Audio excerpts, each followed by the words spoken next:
All right, so we're all ready to get started here. My name's Jared Moffett. I'm the director of Regulate Rhode Island. Regulate Rhode Island is a coalition of organizations, citizens, community leaders around the state that believe it's time for Rhode Island to replace marijuana prohibition with a more sensible policy of regulating and taxing marijuana for adult use. So thank you all for being here today. I also want to quickly recognize and thank some of our guests that have joined us here today in support. Regulate Rhode Island co-chair, Dr. James Crowley is with us today. Rebecca McGoldrick is here.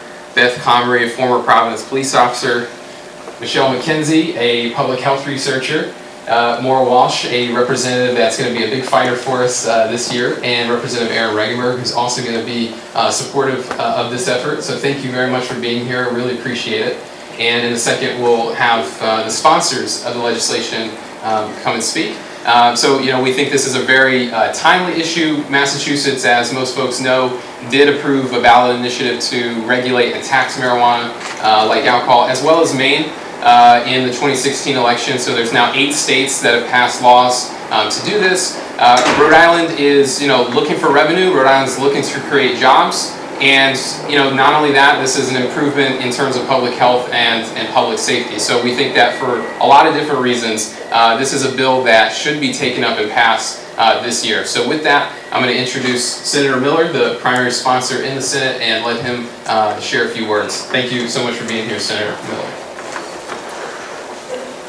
So as many of you probably know, I've been at legislation in a very, I feel, serious and responsible methodology for over 6 or 7 years now, including a commission that studied marijuana and the effectiveness and the appropriateness of decriminalization and tax and regulate in Rhode Island. And that commission of several years ago put us on the direction of taking a very responsible stand on these issues and proposing and being successful with decriminalization and evolving into an effort that would lead Rhode Island to tax and regulate. And since then, several other states have come on to tax and regulate. I think right now we have 25% of the national population either under or ready to be under tax and regulation. So we're not alone, and those who wish for us to take it slower, I think it's time to actually take it faster, and there have been many versions of this legislation that have evolved into what I feel is a more responsible and would be potentially much more effective process of tax and regulation. To me, the issue is primarily about public safety and public health. I believe that a tax and regulated keeps citizens and young people healthier and safer in a black market. Everybody, including our young citizens, are vulnerable to accessing marijuana that might not be pure, marijuana that might be dangerous, marijuana that might actually contain substances other than marijuana that could be dangerous, unhealthy, and addictive, where marijuana is none of those. So we could save lives by doing this. Also, in a black market scenario, you have a situation where somebody could be armed and dangerous. In a tax and regulated situation, we 100% avoid that. So I feel very strongly that we're moving in the right direction, and that we've done it on a slow and deliberate and responsible pace. We now have the background of both the medical and the tax and regulated market across the country, so we have enough data to also understand that there is a beneficial result as far as a population that shows that it's correlated with significant lowering the rates of opiate overdose. We know that from several studies, and as many of you know, some of my other legislative priorities and my standing on the Overdose Commission has led me to feel that these are not opposed but are actually aligned as efforts.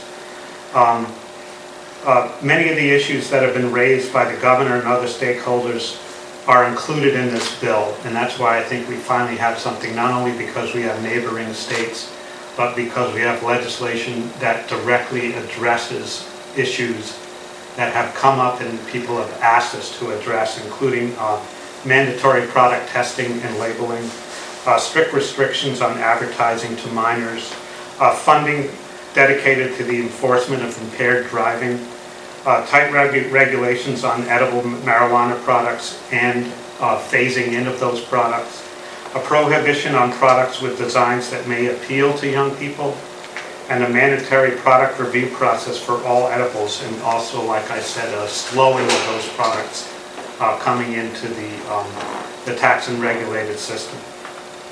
It also allows for local control. Any community that wishes to stay in out of the tax and regulate model can stay out of that tax and regulated structure. And also, we have gotten to a point now where a very significant a very significant majority of Rhode Islanders support this effort and this direction. If we fail to pass the bill this year, we all know that we're in a situation where we will have neighboring states that Rhode Islanders could easily access marijuana, and that our black market will not go away. And with that, I believe we're passing on to Representative Slater. And I'll answer questions after if anything happens. Thank you, Senator Miller. Thank you, Senator Miller, and it's an honor to sponsor this on the House side, and have you on the Senate side as a strong advocate and sponsor over the years. I'd like to thank everyone who's here today, especially the folks that are behind me that have been here year in and year out fighting for tax and regulate. And thank you for all your advocacy and your hard work. And in particular, two of my colleagues in the House, Representative Regenberg and Representative Walsh, thank you for being here today. I know I have many other colleagues that are in support of this legislation. Time constraints. I'd like to say 8 states have passed laws to regulate and tax cannabis for adult use. We have had several years to see how regulation works in Colorado and Washington, and we have learned important lessons from their experience. Our legislation represents a sensible policy reform that has been shown to work successfully in other states. The number one concern that we share with opponents is the effect of teen marijuana use. However, let me be crystal clear.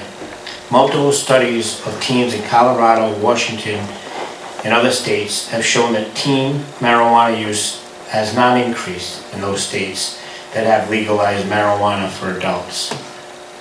There is no evidence that marijuana policy reform is linked with increased marijuana use rates among teens. We all care for the welfare of our young people, and it's obvious that our current policy only puts them at greater risk by exposing them to dangerous legal market. Smart regulation is the best way to protect our young people. Let's just look at tobacco use rates. Smart regulation, not prohibition, has proven to be incredibly effective at lowering teen tobacco use.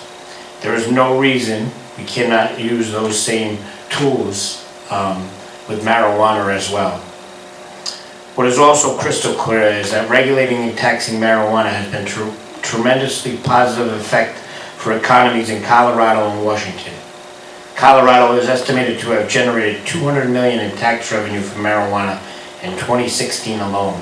For Washington, they are expected to bring in $250 million total for 2016. These numbers are exceeded initial government predictions. And we have said repeatedly when we discuss economic importance of this issue, it's not just a matter of tax revenue. It's also about economic growth and creating jobs for our residents.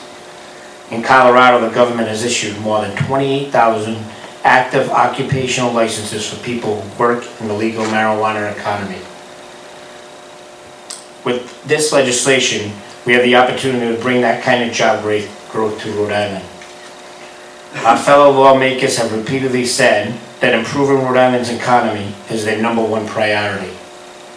With the prospect of creating thousands of jobs through this legislation, this should certainly be high on our agenda. If the legislature fails to take up this issue and vote this year, voters will ask us, why are you letting tax revenue and jobs go to Massachusetts? We need that here. Any lawmaker who wants to delay passage of this important legislation should be prepared to explain to the voters why they do not want to improve the economy and raise revenue and to strengthen our budget. Our bill is streamlined to work effectively with regulatory structure in place for medical marijuana. This is not a heavy lift. We already have much of the regulatory infrastructure in place because of the changes in the medical marijuana. So thank you all, as I said before, for being here. I think this year is the key to passing this legislation. It's long overdue. We don't need to wait and see. We already have data, and we've seen the effects that it's had in Colorado and Washington, and it's much more positive results than what people have thought. And an unregulated market isn't the way to go. So thank you. So we're happy to take any questions that folks may have. Senator, you mentioned edibles and a slowing of those products. And these questions anyone can answer, but do you mean slower to come? They wouldn't come on the market initially, or are you saying more restrictions in place? We would give DBR and the others who would be involved in regulation, Department of Health, the time to develop structure for edibles that would be later than other components of the tax and regulation. For either of you, is there anything that leads you to believe that may stand a better chance of passage this year than last or the year before? I think there's been positive feedback off session since we last considered it. Last year we had a lot of momentum and additional support from important legislators in both the House and the Senate. We don't feel that going away. We feel that momentum actually coming with us. The data from other states and the momentum from other states, we feel also adds to that. The actual passage of the referendum in Massachusetts adds to those who are interested in the revenue component of tax and regulate, which is a part of why we both support it, but not the whole realm of the issues that we support it and why we support it.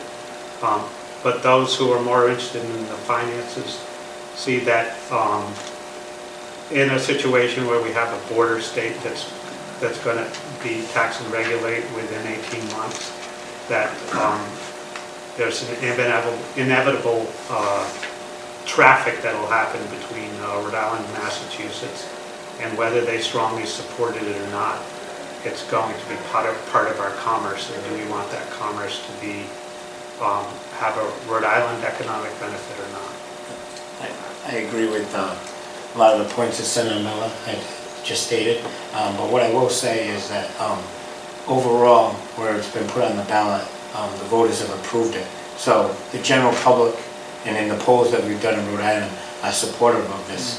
We can't ignore the will of the people, and they understand that prohibition is a failure and has been a huge failure for many years, and we need to move away from that model, and we need to move to a regulated market where it's healthier for everyone involved.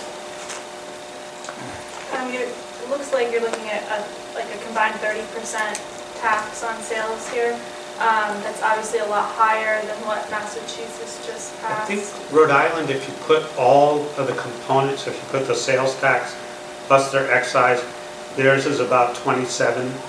If we felt it was really important to pass it and to regulate it and for it to be effective with a neighboring state, we would closely monitor what Massachusetts, as we've done often in like sales tax. You saw it with the way we decided to tax liquor stores historically and so forth, that Rhode Island becomes sensitive to that traffic and sees it as something to discourage, so we would try to stay as close to Massachusetts levels as possible to not give incentive to have people going interstate to get something that they could get in Rhode Island. Do you know what the state could expect in revenue in year one on something like this?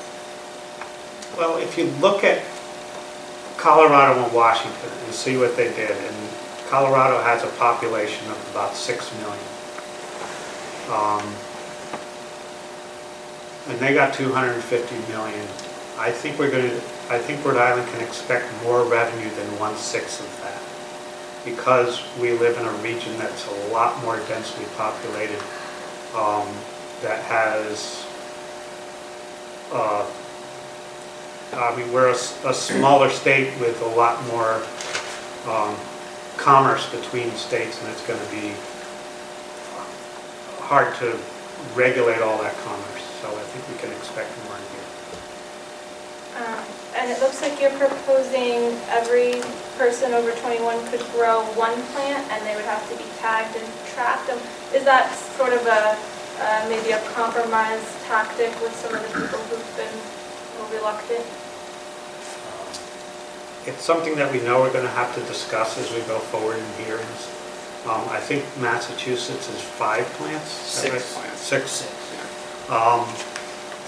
We know from the way it's been discussed over the last few years of hearings that there is a concern within law enforcement about personal growing, so we've limited, at least in the initial version of the legislation, to address that concern. Does anyone else have anything to add? Going to introduce next week. This isn't in at this point, right? It's not in at this point, it's being drafted, the legislation, so it should be very soon that we'll be submitting it. With it this month. Yeah. Yeah.